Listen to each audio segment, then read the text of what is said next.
Hello friends, good morning to all of you. JK पे study point में आपका एक बार फिर से स्वागत है। दोस्तों, अगर आप हमारे चैनल पर नए हैं तो हमारे चैनल को लाइक करें, सब्सक्राइब करें और चैनल को ज़्यादा से ज़्यादा शेयर करें। दोस्तों, आज हम देखेंगे जीव विज्ञान से संबंधित महत्वपूर्ण प्रश्नों को। तो आइए शुरू करते हैं आज का पहला प्रश्न। निम्न में हीमोग्लोबिन यौगिक है?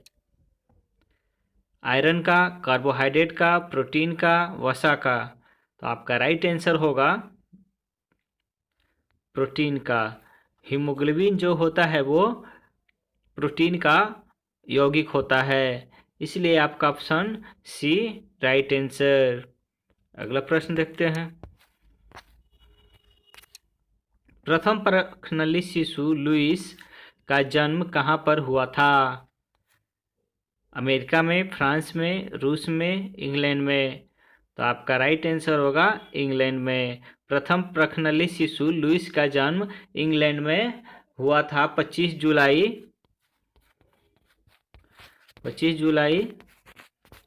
1978 को।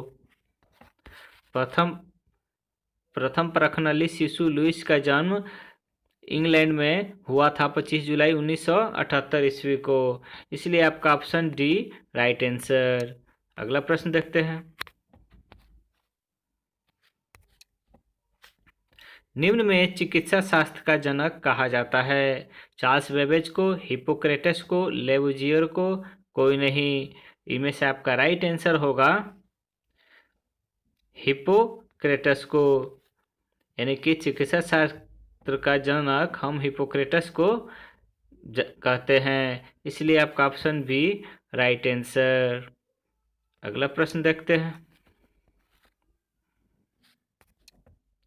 शरीर के भीतर रक्त परिभ्रमण में समय लगता है 30 सेकेंड लगभग, 25 सेकेंड लगभग, 20 सेकेंड लगभग, 23 सेकेंड लगभग।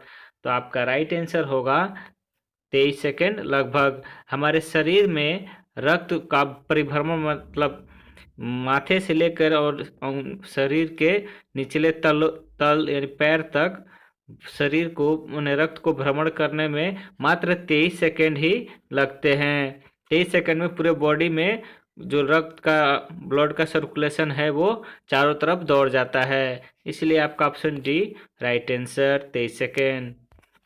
अगला प्रश्न। बाहरी कीटाणुओं से शरीर की रक्षा करता है?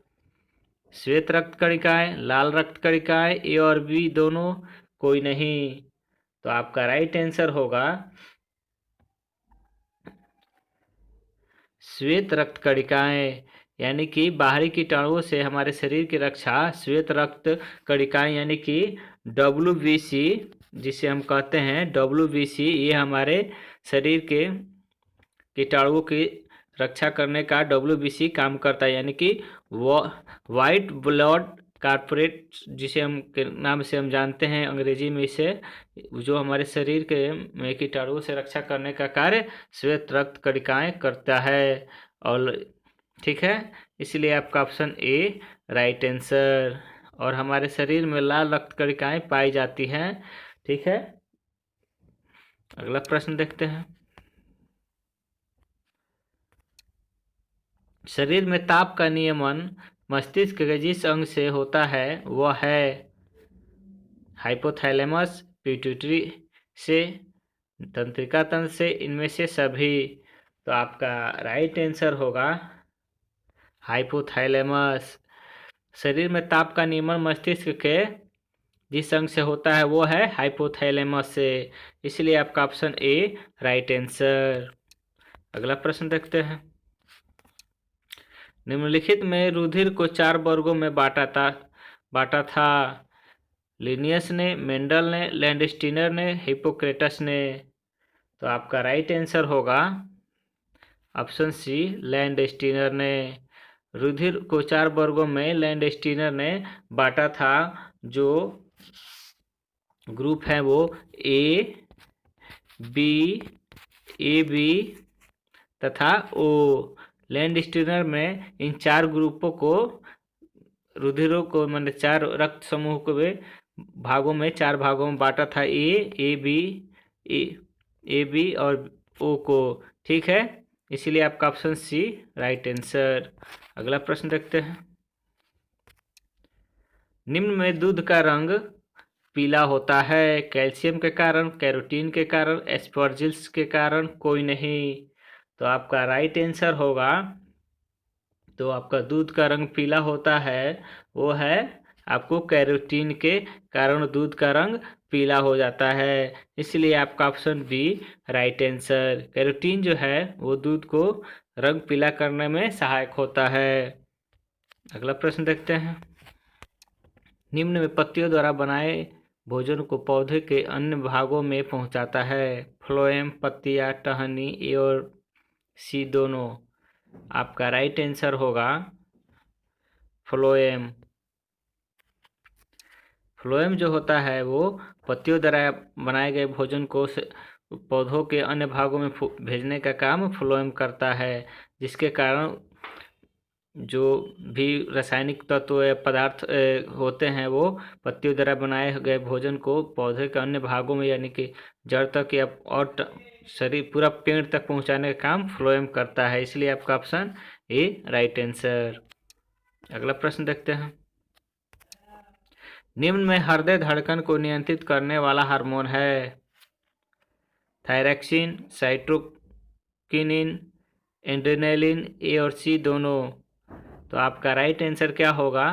तो इनमें से आपका राइट आंसर होगा थायरॉक्सिन और एड्रेनालिन जो हार्मोन है वो हृदय धड़कन को नियंत्रित करने का काम करता है, इसलिए आपका ऑप्शन ए और सी दोनों होगा, इसलिए आपका ऑप्शन डी राइट आंसर। अगला प्रश्न देखते हैं। बाल्यावस्था में कुल हड्डियों की संख्या होती है 206, 210, 204, 208। तो आपका राइट आंसर होगा 208। बाल्यावस्था में कुल हड्डियों की संख्या 208 होती है। जब बच्चे बड़े होते हैं उसके अनुसार ये हड्डियां कम हो जाती है, कम होके 206 हो जाती हैं, इसलिए बाल्यावस्था में हड्डियों की कुल संख्या 208 होती है। आपका ऑप्शन डी राइट आंसर। अगला प्रश्न देखते हैं। निम्नलिखित में मनुष्य में किस हार्मोन के कारण बौनापन होता है? थायरॉक्सिन हार्मोन के कमी से, एसटीएच हार्मोन के कमी से, ए और बी दोनों, कोई नहीं। तो आपका राइट आंसर होगा ऑप्शन बी एसटीएच हार्मोन के कमी के कारण मनुष्यों में बौनापन रोग हो जाता है।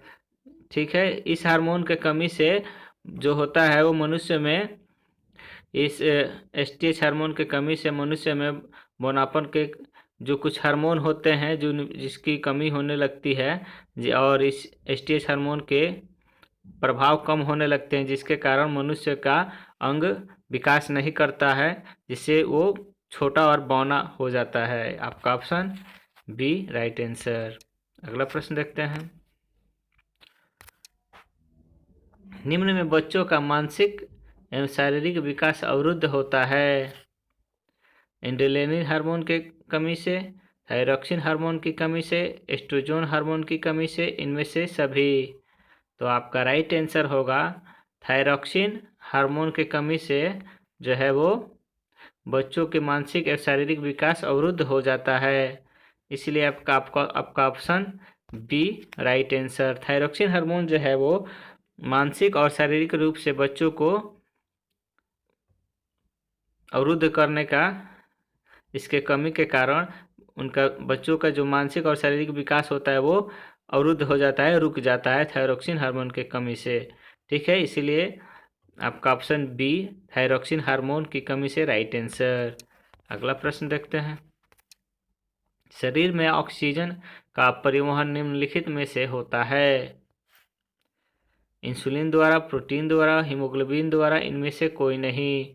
आपका राइट आंसर होगा हीमोग्लोबिन द्वारा। शरीर में ऑक्सीजन का परिवहन हीमोग्लोबिन यानी कि हम रक्त भी मान सकते हैं, रक्त के द्वारा इसका परिवहन होता है। ठीक है, इसलिए आपका ऑप्शन सी राइट आंसर। अगला प्रश्न देखते हैं। निम्नलिखित में कीमोथेरेपी संबंधित है। हेपेटाइटिस के इलाज से, पोलियो के इलाज से, कैंसर के इलाज से, टीबी के इलाज से। तो आपका राइट आंसर होगा कैंसर के इलाज से। कैंसर के इलाज से जो है वो कीमोथेरेपी संबंधित है, इसलिए कीमोथेरेपी के द्वारा ही हम कैंसर के इलाज करते हैं, इसलिए आपका option C right answer.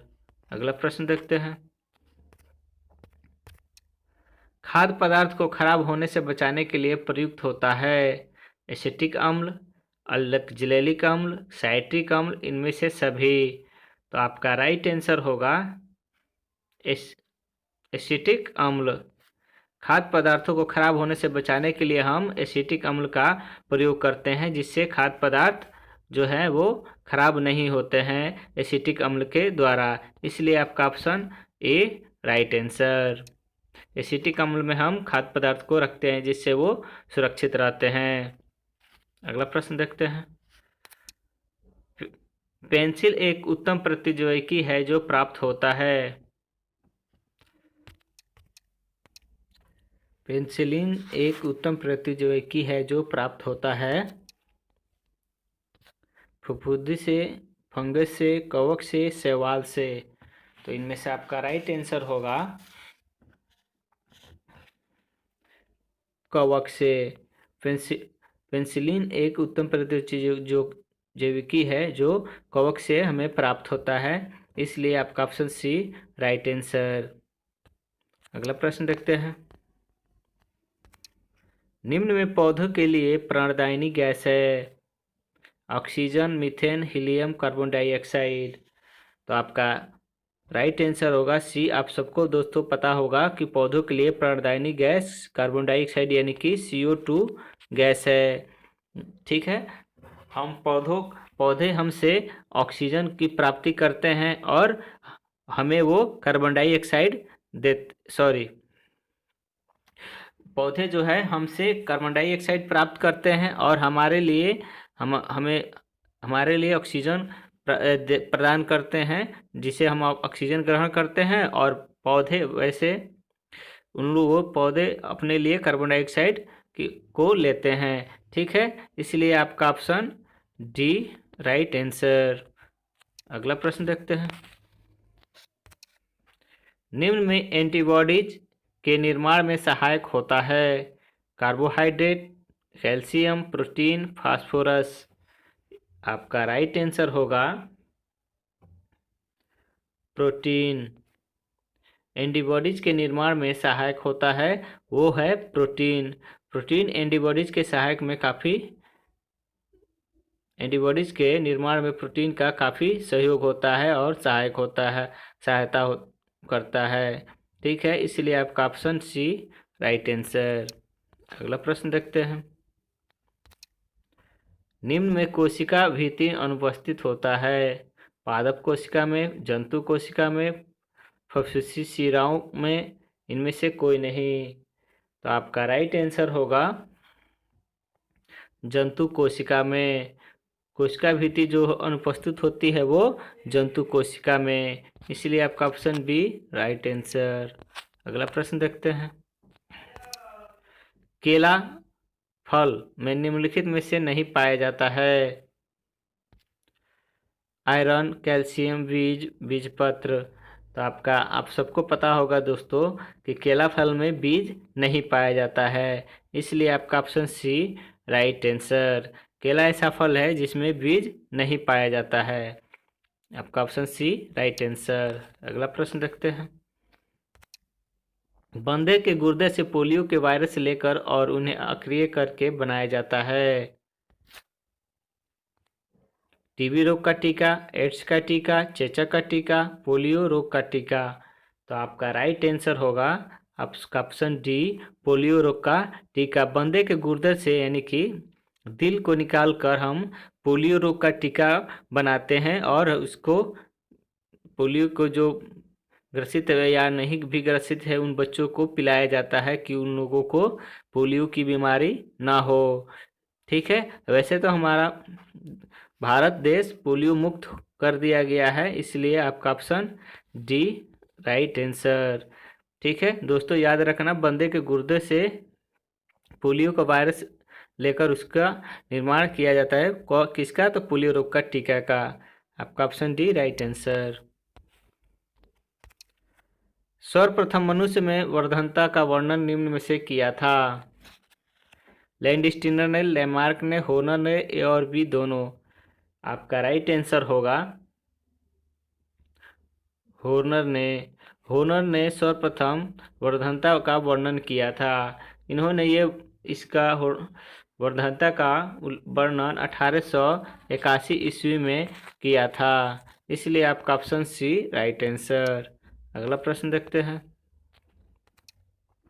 Starch को माल्टोज में परिवर्तित करता है। Trypsin, rennin, maltose, amylase enzyme. तो आपका राइट आंसर होगा आपका option D amylase enzyme. Amylase enzyme जो है स्टार्च को माल्टोज में परिवर्तित करने का कार्य करता है। इसलिए आपका ऑप्शन डी राइट आंसर। अगला प्रश्न देखते हैं। निम्न में जनसंख्या का अध्ययन कहलाता है। Demography, astrology, astronomology, ornithology. आपका राइट आंसर होगा डेमोग्राफी। जनसंख्या के अध्ययन को हम डेमोग्राफी के नाम से जानते हैं। ठीक है, डेमोग्राफी के द्वारा हम जनसंख्या का अध्ययन करते हैं। इसलिए आपका ऑप्शन ए राइट आंसर। अब आइए देखते हैं एस्ट्रोलॉजी किसका अध्ययन किया जाता है। तो एस्ट्रोलॉजी में हम मानव पर ग्रह नक्षत्र के प्रभाव का अध्ययन किया जाता है, तो एस्ट्रोलॉजी में। ठीक है, अब अगला देखते हैं। एस्ट्रोमोलॉजी में हम किसका अध्ययन करते हैं? तो एस्ट्रोमोलॉजी में हम कीट पतंग का अध्ययन करते हैं। एस्ट्रोमोलॉजी में हम किसका अध्ययन करते हैं? तो कीट पतंग का अध्ययन करते हैं। ऑर्निथोलॉजी में हम किसका? तो पक्षियों का। ऑर्निथोलॉजी में हम पक्षियों का अध्ययन करते हैं। ठीक है दोस्तों, आप ये याद रखना। अगला धन्यवाद दोस्तों। अगर आपको ये वीडियो अच्छी लगे तो वीडियो को लाइक करें, सब्सक्राइब करें, ज़्यादा से ज़्यादा शेयर करें और बेल आइकन का बटन जरूर दबाएं। धन्यवाद। जय हिंद, जय भारत।